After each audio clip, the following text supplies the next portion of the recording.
Salam sejahtera Malaysia, terima kasih kerana menonton video-video dalam channel ini. Sebelum kita mula, jangan lupa untuk tekan tombol subscribe, share, like dan komen. Let's go! Salam sejahtera dan salam perpaduan kepada seluruh rakyat Malaysia. Berita panas malam ini bertajuk PH lapor polis dakwa Hadi sanggah Tita Sultan Terengganu. Berita penuh. Pakatan Harapan PH Terengganu mahu pihak polis segera menyiasat kenyataan Presiden PAS Abdul Hadi Awang yang didakwa menyanggah Tita Sultan Terengganu, melarang ahli politik menyampaikan ceramah dan kuliah di masjid serta surau di negeri itu. Menurut pengurusinya, Raja Kamarul Baharin Shah Raja Ahmad, ahli Parlimen Marang itu sepatutnya akur dengan arahan Majlis Islam dan Adat Istiadat Melayu Terengganu, Maidam. Sejurus selepas Maidam mengeluarkan arahan itu, Hadi dengan angku telah mengeluarkan kenyataan bahawa beliau akan meneruskan kuliah di masjid seperti biasa. Kenyataan itu jelas menyanggah Tita Sultan yang mahu institusi masjid dan surau dipelihara kesuciannya daripada sebarang dakia politik, katanya selepas membuat laporan polis di Ibu Pejabat Daerah Kuala Terengganu hari ini. Pada 2 Mac lalu, Maidam mengeluarkan kenyataan melarang semua pemimpin dan aktivis politik menggunakan masjid serta surau bagi menyampaikan ceramah atau mengadakan sebarang aktiviti berunsur politik kepartian. Yang di pertuannya, Sheikh Harun Sheikh Ismail berkata, larangan itu dibuat setelah mendapat perkenan daripada Sultan Terengganu Sultan Mizan Zainal Abidin. 2 hari kemudian, mengulas larangan berkenaan, Presiden PAS itu berkata, bukan menjadi satu kesalahan untuk ahli politik berbuat demikian. Sebaliknya, menurut Timbalan Pengurusi Perikatan Nasional PN itu, adalah menjadi satu kewajipan untuk pemimpin bercakap mengenai politik Islam. Malah, katanya, Nabi pun cakap politik dalam khutbah. Mengulas lanjut, Raja Baharin berkata, kenyataan Hadi dilihat boleh menggugat ketenteraman kerana dikeluarkan oleh seorang individu yang berpengaruh dan pernah menjawat jawatan Menteri Besar Terengganu dari 1999 hingga 2004. Kita amat duka cita kerana beliau, Hadi, bukan orang biasa. Beliau amat tahu dan arif. Sepatutnya beliau mengambil kira protokol dan adat resam negeri Terengganu, katanya lagi. Sekian berita, salam Malaysia Madani.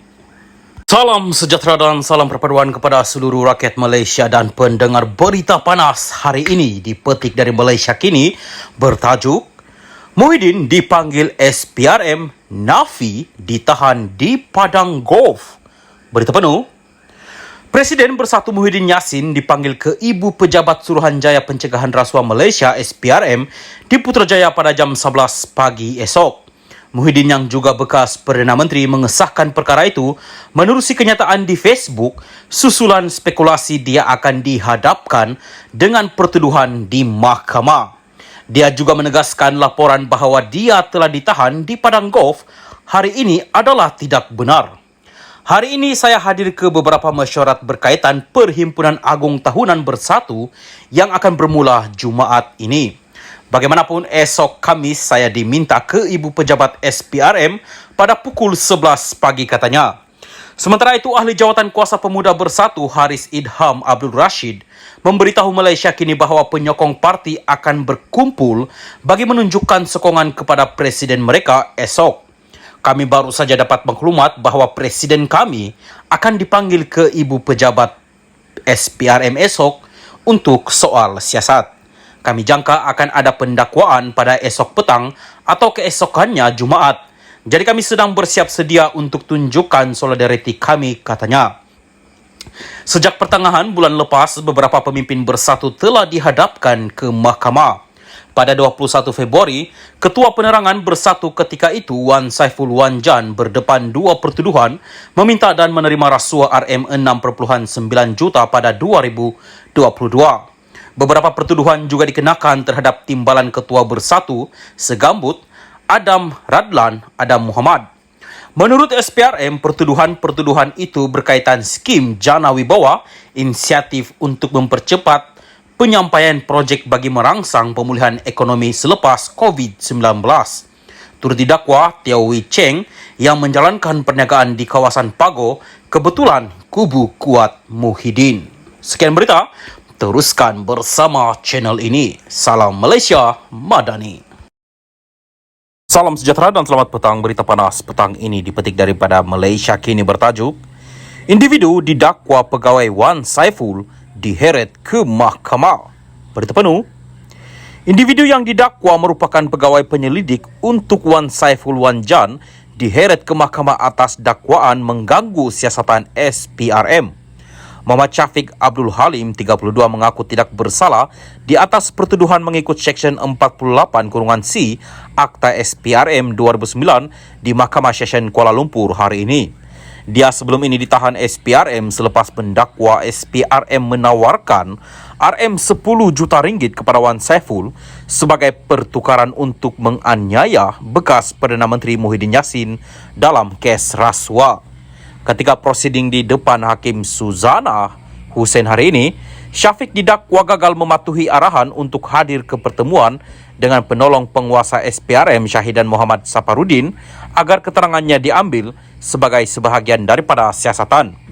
Jika sabit kesalahan, dia boleh dihukum denda tidak lebih RM10,000, penjara tidak lebih 2 tahun atau kedua-duanya sekali. Timbalan pendakwa raya Ahmad Akram Garib memohon agar ikat jamin ditetapkan sebanyak RM10,000 dengan seorang penjamin dengan pasport tertuduh diserahkan kepada mahkamah sementara kes berjalan.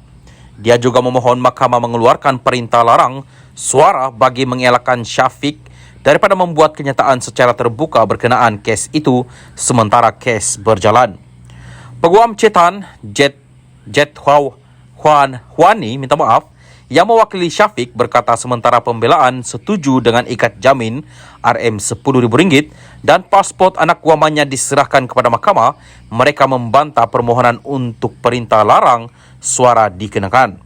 Cetan berkata pihak pendakwaan sebaliknya perlu membuat permohonan bertulis rasmi berkenaan perkara itu agar pihaknya boleh meneliti dan membalasnya.